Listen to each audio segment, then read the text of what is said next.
අඳින එක වැරදින මොකටද සාරියක තිබ්බේ බඩ ඇරිලා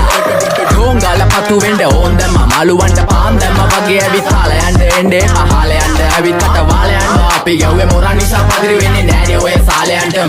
අම්මටවත් මෙල්ල නැති මාව කොයිද මෙල්ල වෙන්න යන්නේ අර කොයිවත් ඉන්න වෙලමට සතියන්තේ හැමදාම කොල්ලෝ ඉන්නේ චිල් එකේ පිරුලාලා සෙට් වෙන්නේ සිංගාල කොළඹට හේතු නැඩෝ සනා වගේ පමා වෙන්න දැස නොපෙනුනත් අපි ගැව්වේ මුටි කන නිසා මොනාලිසා බලන් ඉන්නේ මගේ පැත්ත කියලා තාම හිටගෙන ඉන්නේ පුතා මම ජොන වගේ කොන නිසා ජන නිසා තාල දැම්මේ මගේ අතකුරි නෙලි සමමාන දැම්මේ බෝලා ගලෝ ගන්න කලි සම කාල කන්නේ වගේ හිත තිබෙ මැලි කම වාව ගන්න බැරි යාළුවෝන්ගේ කැක්කම මම රැප දුන්නේ මල්ලි මට තාලේ විදියට මූස්වාලා දුන්නේ පුතේ රැප උසා ඉන්දියට අපේ උන්න බලන් ඉන්නේ hina වෙන්න කින්ඩියට රැප නැට්ටුකාරයෙක් නම් මම ඉන්නේ නැදියට ස්වර්ගම් තාන් තම්බි පොයි සොල්ලි වේල ඉල්ල තම්බි තම්බි නම්බි වා තම්බි රැපල